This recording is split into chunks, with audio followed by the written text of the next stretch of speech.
Salut les amis, j'espère que vous allez bien. Nous sommes le vendredi 5 octobre et c'est parti pour la revue de presse.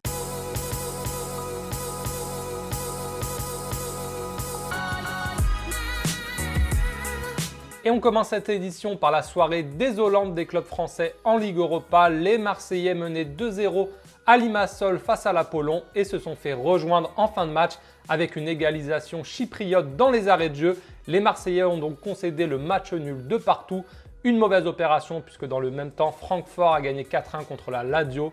L'OM devra donc faire un résultat lors de la prochaine journée contre la Lazio. Il y aura aussi le retour à Francfort. Ça s'annonce donc compliqué pour les Marseillais, mais ce n'est pas pire finalement que les Bordelais et les Rennais qui ont perdu face à Astana pour les Rennais 2-0 et face à Copenhague à domicile 2-1 pour les Bordelais avec là aussi le but de la gagne des Danois dans les arrêts de jeu. Donc voilà, 1 point sur 9 possibles hier pour les clubs français. Le quotidien L'Équipe revient aussi dans son édition du jour sur le retour en grâce de Neymar Junior avec ce titre « Retour d'enfer ». Rayonnant avec le PSG, l'attaquant brésilien semble avoir enfin digéré une Coupe du Monde douloureuse qu'il a disputée sans être en pleine possession de ses moyens. Légende le quotidien français.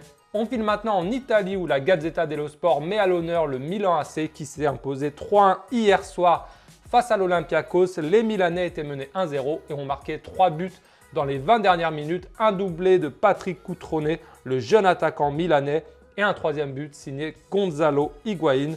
Une victoire donc qui permet au Milan de retrouver le sourire. Direction désormais l'Angleterre où les tabloïds reviennent sur les victoires d'Arsenal et de Chelsea hier, ainsi que sur la sélection de Gareth Southgate pour les prochains matchs de l'Angleterre face à la Croatie et l'Espagne. Gareth Southgate qui a prolongé jusqu'en 2022 avec les Three Lions a notamment convoqué 3 jeunes joueurs dont Sancho, l'ailier anglais de Dortmund qui a 18 ans et qui est donc né au 21e siècle, d'où ce titre-là du Mirror Sport. On file maintenant en Espagne où le quotidien Marca fait sa une sur Gareth Bale qui était blessé et absent face au CSKA Moscou lors de la défaite en Ligue des Champions et qui va faire son retour pour le déplacement en Liga demain du Real Madrid du côté d'Alaves. Les buts vont venir du Gallois, espère le quotidien Marca. Et oui, le Real Madrid n'a plus marqué depuis 3 matchs et va donc tenter face à Alaves demain de retrouver le chemin des filets. On reste en Espagne où le quotidien AS parle lui de Luis Enrique, de sa sélection et de la nouvelle absence de Jordi Alba lors de sa première liste en août dernier. Luis Enrique avait déjà oublié Jordi Alba, le latéral gauche du Barça. Il l'a encore snobé hier. On sait que les deux hommes ne s'entendaient pas très bien lorsque Luis Enrique était le coach du Barça.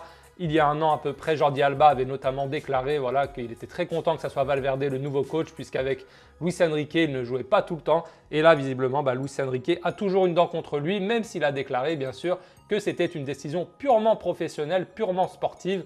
Sachant que Jordi Alba a fait 3 passes décisives cette semaine en Ligue des Champions, c'est un petit peu compliqué à comprendre. En tout cas, voilà, ça fait les gros titres du quotidien AS. Et on termine enfin cette revue de presse à Barcelone où le quotidien Sport, regardez, lui aussi, en haut de sa une, nous parle de cette absence de Jordi Alba en sélection, mais fait sa une sur Arthur qui a fait un très bon match du côté de Tottenham, du côté de Wembley cette semaine et qui est donc présenté comme l'apprenti de Xavi Hernandez. Voilà, très joli compliment du quotidien Sport envers le milieu brésilien de Grêmio qui n'avait pas beaucoup joué depuis le début de saison. Là, il semble avoir marqué des points face aux Spurs. Voilà les amis, c'est tout pour cette revue de presse du jour. Comme vous l'avez vu, il n'y avait pas beaucoup d'infos mercato, même aucune. J'espère qu'il y en aura la semaine prochaine. En tout cas, je vous souhaite une très bonne fin de semaine, un très bon week-end et je vous dis à lundi pour une prochaine vidéo. Ciao!